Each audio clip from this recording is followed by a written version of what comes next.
Hi there, this is Heather Carter from Nature Hills Farm, and I am back with our Seed to Start series, and we are going to talk about seeding our trays that we just filled with soil. So today we're actually going to seed three different styles of trays, all three of them that we filled with our soil in the last episode. If you missed that one, you can go back and watch that on my IGTV. And we are going to do some tomatoes, which I plant these in the 6-inch cells. We're going to do some lettuce, and I plant those in the flat trays. They're called a 10-20 tray.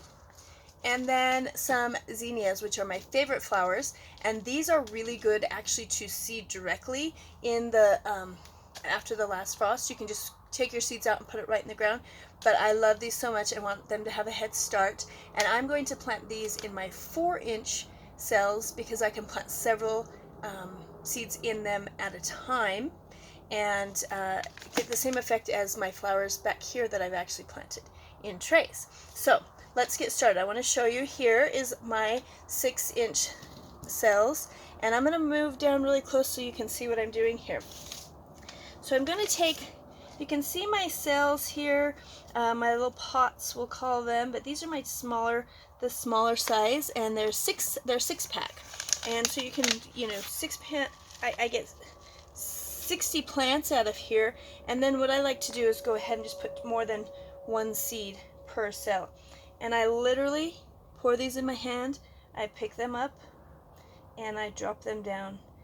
Sometimes I drop 3 seeds, that's okay, because I am going to transplant these later into a bigger cell. Okay, so you can see here, I'll even try to get a little bit closer here so that you can see exactly what I'm doing here.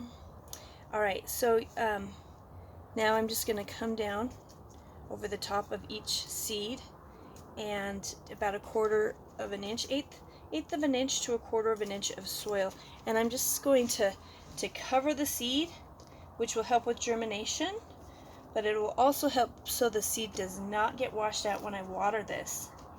And I'll just do this. I'll usually put seeds in the whole 6-pack so I don't miss so I know that I didn't miss a cell. And then I'm going to go ahead and cover it, put my seeds back. Oop, I dropped a couple. I'll just move those over here to my other cells, not a big deal. Okay, and you can see here, compared to here where these aren't pushed down, this is packed down really well. Now when I fill this up with water, excuse me, the seeds are not going to wash out. Okay, all right. Okay, so it's getting dark, so my camera keeps kind of going in and out, but we do have a beautiful sunset happening on behind us here. So, but we're moving on to our 6-pack here, and you can see, here's all my trays. These are all flowers. I mean, my lettuces are coming up nicely, and I usually do these in a tray as well. These are things I can transplant relatively early into my greenhouse, which I'll give you a greenhouse tour later on in this series as well. And over here, I've got my celery, some greens, some cabbage, cauliflower, broccoli, kale, all the brassicas, and they are nearly ready for me to transplant, and I like to transplant them into my 6-inch cells, and I mentioned that just really gives the roots more. The roots will just have a much greater area to grow in, and the plant can get bigger and stronger before I move it into the ground. Now we're about 8 to 10 weeks out for planting in our area, and which is typically what I suggest anybody who is going to plant indoors before they move their stuff outside to plant 8 to 10 weeks. I start mine under the lights for a few weeks before I move them out here into my Starts greenhouse. Okay, so zinnia is my favorite. I love flowers. I'm going to plant several rows of just flowers, and I mix them in between my vegetables as well. Even though I am a market gardener and most of my stuff is commercial, I also want it to look beautiful. Okay, so this is what the seed looks like for a zinnia. It's quite a big seed, and we're just going to pull this closer so you can see what I'm doing here. Now I'm just going to drop several seeds into each cell here.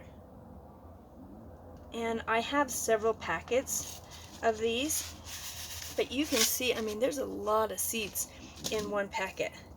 So I do the same thing where I'm going to put like 7, maybe 8 seeds per cell.